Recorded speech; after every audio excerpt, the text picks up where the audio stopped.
The Wicked Will Rise, Chapter 12. Well, someone's a sleepyhead, Glinda said brightly. For a split second, I wondered if it could be Glamora, Glinda's twin sister. But no, I'd spent enough time with Glamora when I'd been training with the Order to know that this wasn't her. The differences were subtle and obvious at the same time.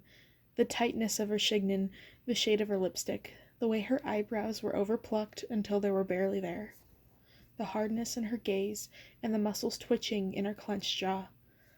But it was also the fact that she had a thick, jagged scar stretching from her chin to the bridge of her nose. The chunk that Mombi had talked about taking out of her face had been stitched up, but the evidence was there to stay. I jolted straight up and felt my knife materialize in my hand, which was under the covers and out of sight. My head was spinning, still numb and heavy from sleep. Was it too much to ask to wait until after I had my first cup of coffee in ages to tangle with the psychotic sorceress? I inched backward in bed as I tried to size up the situation. "Oh, darling, relax," she said. "I come in peace, really." She raised her perfectly manicured hands in the air as if to say, "See?" In a pale pink linen pantsuit with a large diamond pendant dangling at her just this side of tasteful décolleté, she looked fresh, perky, and utterly nonchalant. The perfect picture of kindness, poise, and sophistication, other than the scar. I hoped she was embarrassed about it. Even now, after everything I knew about her, I had to remind myself that this Glinda was nothing like the kind, generous sorceress I'd grown up reading about. This Glinda was a cold, calculating psychopath who probably ate babies for dinner. The only thing the one had in common with the other was a true passion for all things pink. It was tempting to try to push her right there, to jump up and take her out once and for all, but I had to play this carefully. With someone like the lion, you could stab first and ask questions later. Glinda was too smart for that. She wouldn't just waltz in here and expect me not to attack her, and as casual and vulnerable as she appeared, she had to be ready to fight. Oh, she would get a fight, all right, and I wasn't going to play straight into her hands. I had to be sneaky. I decided to bide my time until I had a real plan. Unless she attacked first. Then I would fight her with everything I had. "I hope I didn't wake you," she said airily. "You look so peaceful sleeping. The beds are glorious, aren't they? I had them special ordered from a group of gnomes in Ev, who've been making them for centuries. Best sleep you'll ever get outside of the Emerald City. Even Dorothy's jealous. I dare say you must have been tired, though." "You slept all morning, afternoon, and even clear past the night again. Not that I blame you after you've been through." I looked her straight in her luminous blue eyes. "What do you want?" I asked coldly. "Oh, I just wanted to check in and see how you were doing. Maybe clear a few things up. You and I got off on the wrong foot, and I've been hoping you, Her Royal Highness, and I could try a do-over. There's really no point in fighting, is there?" Shit, I thought. Ozma. I'd been so startled at the sorceress's sudden, unexpected appearance that I'd forgotten all about the princess. I glanced over in her bed, hoping she was safe, and saw that it was empty. Double shit. Glinda shook her head with a smile, reading my mind. I mean, maybe she really was reading my mind. If Gert could do it, why not Glinda? "Don't worry about her. She's been up for hours," Glinda said, gesturing to the far corner, where Ozma was standing with her back pressed to the wall, half hidden by a large potted fern. She was white-faced and silent, watching us. "We had a nice long chat, of course. I was doing most of the talking. She is a quiet one, isn't she? A shame, really. She used to have such spirit." "All of Dorothy's fault, of course." She sighed. "I don't know what I was thinking bringing that spoiled little brat back here from Kansas. What can I say?" She shrugged. "It seemed like a good idea at the time. Who knew what a simple farm girl could go and make such a hash of things?" I barely heard what she was saying. I was too busy calculating my options. I couldn't help being annoyed that I had been put in charge of protecting a fairy princess who probably had more raw magical power in her pinky finger than I would ever be able to wield, even with years of practice, but didn't know how to use it. Ozma should have been a valuable ally, but she was really no use in her current state. Even Pete, who couldn't use magic at all, would have been some help. As soon as his name entered my mind, an idea came to me. Pete. I hoped that wherever he was paying attention right now. I hoped he was ready to think up on his feet. I let my knife vanish from my hand and stood up, just to see how Glinda would react. I felt her eyes following me, sizing me up as I walked casually to the breakfast table. She didn't move from her seat. I took my time, as I poured myself a cup of coffee and took a sip. I won't lie. Even under these circumstances, it tasted pretty good. "See?" Glinda said, registering my obvious pleasure. "Don't you feel better now? Finest coffee in all of Oz." How dumb did this witch think I was? Did she really think that she was going to win me over with some coffee in this Little Miss Sunshine routine? She was trying to win me over. Or was she just messing with me? As crazy as it sounded, I actually got the feeling that she thought she was a lot slicker than she was. That she was so used for people falling for her bullshit that she seriously thought I would fall for it. I filed that away as a potential weak point I might be able to use against her someday. For now, I just had to keep her talking. "How did you find me?" I asked. I had already figured out the answer to that question, but I figured she didn't know that. Glinda gave a lilting melodic laugh. "Oh, Amy," she said, "this tent belongs to me. I may not know exactly where it is, even now, but I can tell when it's being used. That silly monkey who stole it from me has no idea that I can see everything that goes on inside it. And, my word, she does have some horrifying personal habits. Still, I try to check up when I see that someone's in here, and as soon as I sensed that you and little Miss Ozma had set up camp, I figured it was high time I pay you both a visit.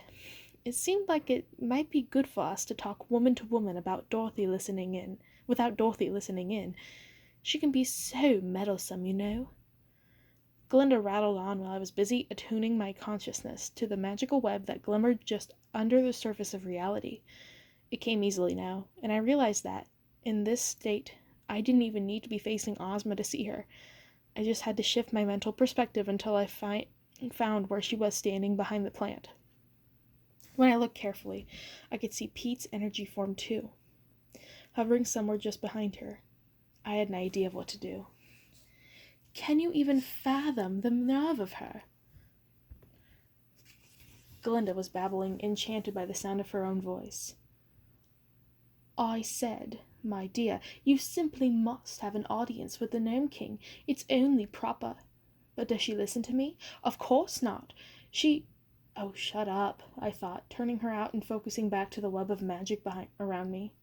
Without wasting any more time, I reached out toward Ozma with a magical hand and yanked hard, and in one quick burst, Pete emerged from the princess's body like a snake shedding its skin. I was getting good at this.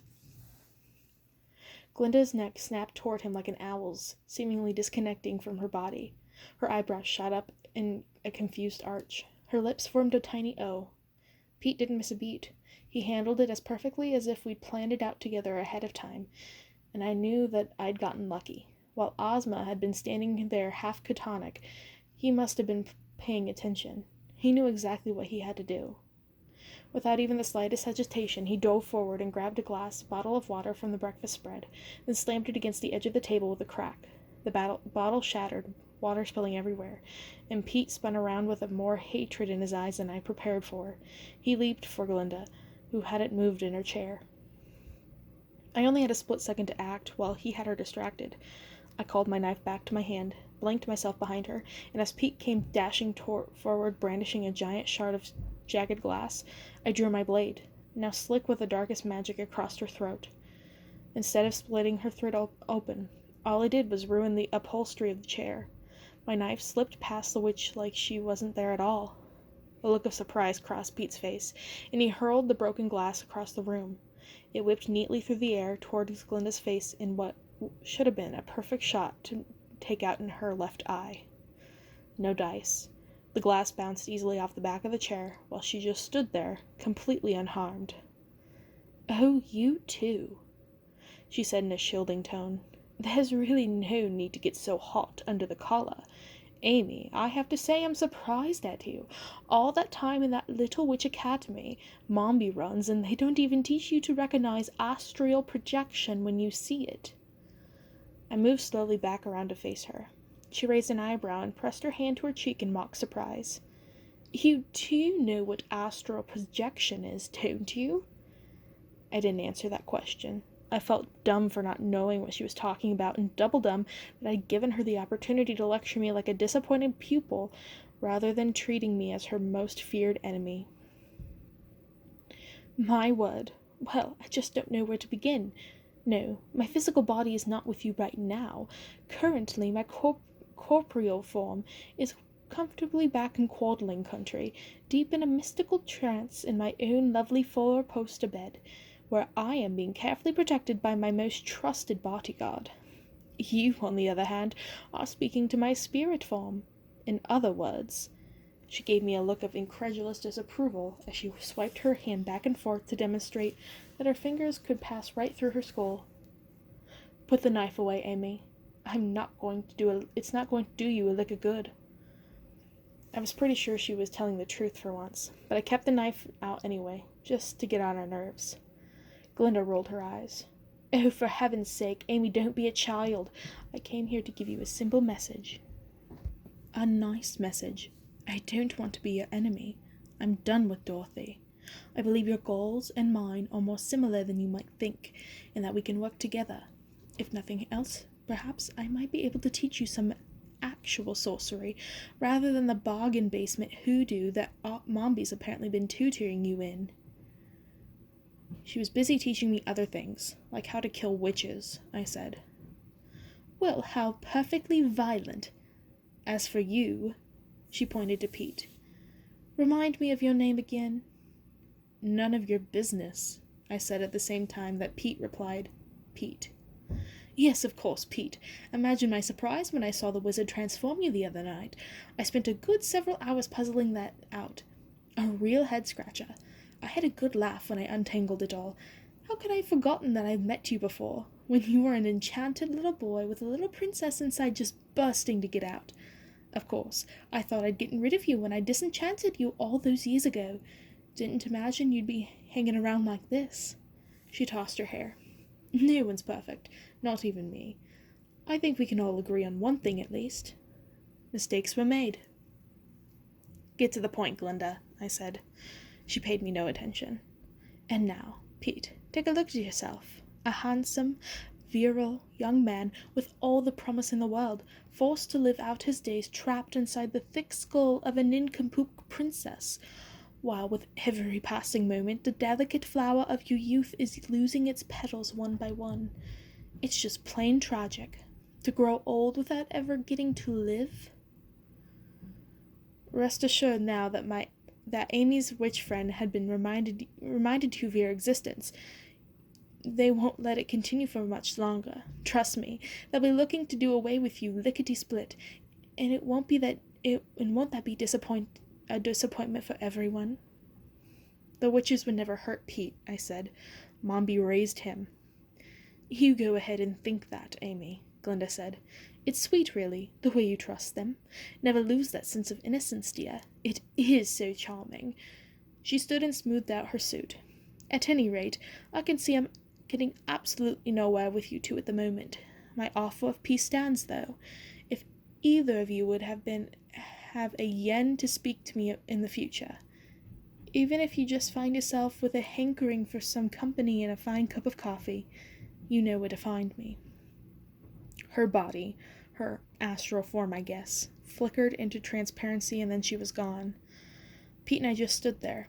We looked at each other. It was obvious we were both thinking the same thing. What the hell was that about?